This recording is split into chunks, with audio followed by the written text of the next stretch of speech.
ഇന്നത്തെ ട്രേഡിംഗ് സെഷനിൽ ഫസ്റ്റ് ഹാഫിൽ ഇന്ത്യൻ മാർക്കറ്റിൽ ഉയർന്ന വോളറ്റിലിറ്റി പ്രകടമായെങ്കിലും സെക്കൻഡ് ഹാഫിൽ മാർക്കറ്റ് ശക്തമായ റിക്കവറി കാഴ്ചവെക്കുകയും ഇൻഡെക്സ് 24,837 ക്ലോസിംഗ് നൽകുകയും ചെയ്തു.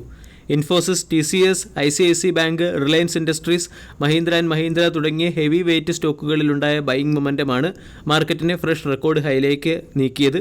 അതേസമയം HDFC bank, Asian paint, Coal India, Grasim, NTPC തുടങ്ങിയ സ്റ്റോക്കുകളിൽ സെല്ലിംഗ് പ്രഷറും പ്രകടമായിരുന്നു. മിഡ് ക്യാപ്, സ്മോൾ ക്യാപ് സെഗ്മെൻറ്റിലെ സ്റ്റോക്കുകളിലും ഇന്ന് സെല്ലിംഗ് പ്രഷർ വളരെയധികം പ്രകടമായിരുന്നു. LTI മൈൻഡ്രി, ONGC, TCS തുടങ്ങിയ സ്റ്റോക്കുകളാണ് ഇന്ന് ടോപ്പ് ഗെയിനറായി മാറിയത്. LTI മൈൻഡ്രി 3.48%, ONGC 3%, TCS 2.84% ഉയർന്നു. അതേസമയം Hero Motor Corp 1.4%, Coal India 1.48%, Asian paint 1.40% ഇന്നത്തെ ട്രേഡിംഗ് സെഷനിൽ ഇടിഞ്ഞത്. മിഡ് ക്യാപ് ഇൻഡെക്സ് 1%-അടുത്തും സ്മാൾ ക്യാപ് ഇൻഡെക്സ് 1.11%-അടുത്തും ഇടിഞ്ഞു. ഇൻഡെക്സിനെ സംബന്ധിച്ചിടത്തോളം 24,700 പ്രധാന സപ്പോർട്ടായി പ്രവർത്തിക്കും. 24,900, 24,950 തുടങ്ങിയ ലെവലുകളാണ് മാർക്കറ്റിൻ്റെ പ്രധാന റെസിസ്റ്റൻസായി പ്രവർത്തിക്കുക.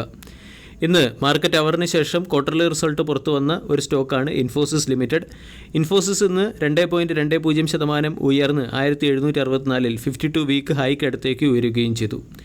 7.29 ലക്ഷം കോടി രൂപയുടെ മാർക്കറ്റ് ക്യാപ്പുള്ള കമ്പനിയുടെ valuation 27.87, dividend yield 2.15%, 52 week low 1305, 52 week high 1765.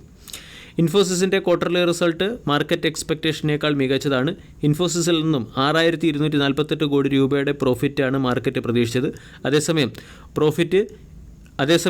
Profit year on ഇയറിൽ 7.1% ഉയരുകയും 6,368 കോടി രൂപയുടെ നെറ്റ് പ്രോഫിറ്റ് കമ്പനി നേടുകയും ചെയ്തു.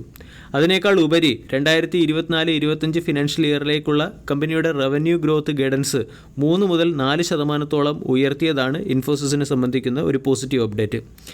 ഏകദേശം 1-3% റവന്യൂ ഗൈഡൻസ് കമ്പനി മെയിൻറ്റെയിൻ ചെയ്യുമെന്നാണ് മാർക്കറ്റ് പ്രതീക്ഷിച്ചത്. ഇവിടെ മാർക്കറ്റിൻ്റെ പ്രതീക്ഷകളെ ബീറ്റ് ചെയ്തുകൊണ്ട് കമ്പനി അതിൻ്റെ റവന്യൂ ഗൈഡൻസ് ഉയർത്തിയിട്ടുണ്ട്. ഇൻഫോസിസിൻ്റെ റവന്യൂ ഇയർ ഓൺ ഇയറിൽ 3.6% വർദ്ധിച്ച് 39,315 കോടിയിലേക്കെത്തി. മാർക്കറ്റ് 38,810 കോടി രൂപയുടെ റവന്യൂ ആണ് ഇൻഫോസിസിൽ നിന്നും പ്രതീക്ഷിച്ചത്. കൂടാതെ ഓപ്പറേറ്റിംഗ് മാർജിൻ 20-22% കമ്പനി മെയിൻറ്റെയിൻ ചെയ്യുന്നുമുണ്ട്.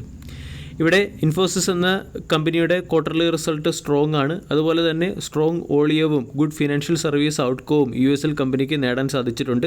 കൂടാതെ കമ്പനി വളരെ വലിയ ഡീലുകൾ അക്വയർ ചെയ്യുകയും ചെയ്തു. പ്രോജക്റ്റ് മാക്സിമസ് പോലുള്ള ഡ്രീം പ്രോജക്റ്റുകളുടെ റവന്യൂ ഇതുവരെയും കമ്പനിയുടെ ക്വാർട്ടർലി റിസൾട്ടുകളിൽ പ്രതിഫലിച്ചിട്ടില്ല. വരും സമയങ്ങളിൽ പ്രോജക്റ്റ് മാക്സിമസ് പോലുള്ള പ്രോജക്റ്റുകളും ഇൻഫോസിസിൻ്റെ വളർച്ചയ്ക്ക് പിന്നിലെ പ്രധാന ഘടകമായി പ്രവർത്തിക്കും.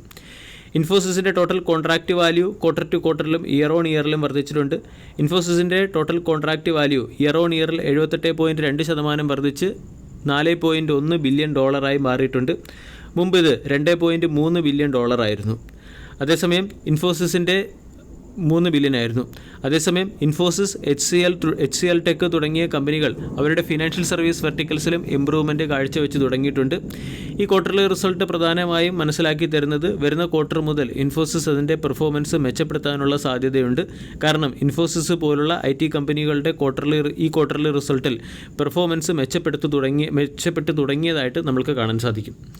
ഇനി ഇൻഫോസിസിൻ്റെ ജനറേറ്റീവ് AI അതിൻ്റെ പ്രോഫിറ്റോ അല്ലെങ്കിൽ അതിൻ്റെ റവന്യൂയോ ഡിസ്ക്ലോസർ ചെയ്തിട്ടില്ല.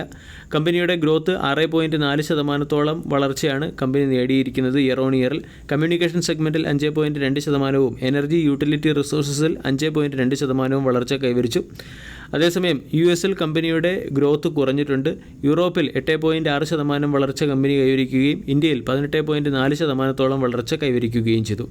സെക്ടോറിയൽ പെർഫോമൻസ് നോക്കുകയാണെങ്കിൽ BFSI സെഗ്മെൻറ്റിൽ കഴിഞ്ഞ ക്വാർട്ടറിനേക്കാളും കമ്പനിയുടെ BFSI സെഗ്മെൻറ്റ് വഴിയുള്ള റവന്യൂ 79% ഉയരുകയും ചെയ്തിട്ടുണ്ട്. ഈ ഫാക്റ്റുകളുടെയൊക്കെ പശ്ചാത്തലത്തിൽ ഇൻഫോസിസ് എന്ന സ്റ്റോക്കിനെ നാളത്തെ ട്രേഡിംഗ് സെഷനിൽ ഫോക്കസ് ചെയ്യാവുന്നതാണ്.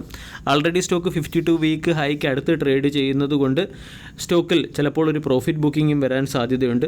അപ്സൈഡിലേക്ക് 1935, 2000 തുടങ്ങിയ റെസിസ്റ്റൻസുകളാണുള്ളത്. സപ്പോർട്ട് 1500-അടുത്ത്. വീഡിയോ എല്ലാവർക്കും ഇഷ്ടമായി എന്ന് വിശ്വസിക്കുന്നു. താങ്ക്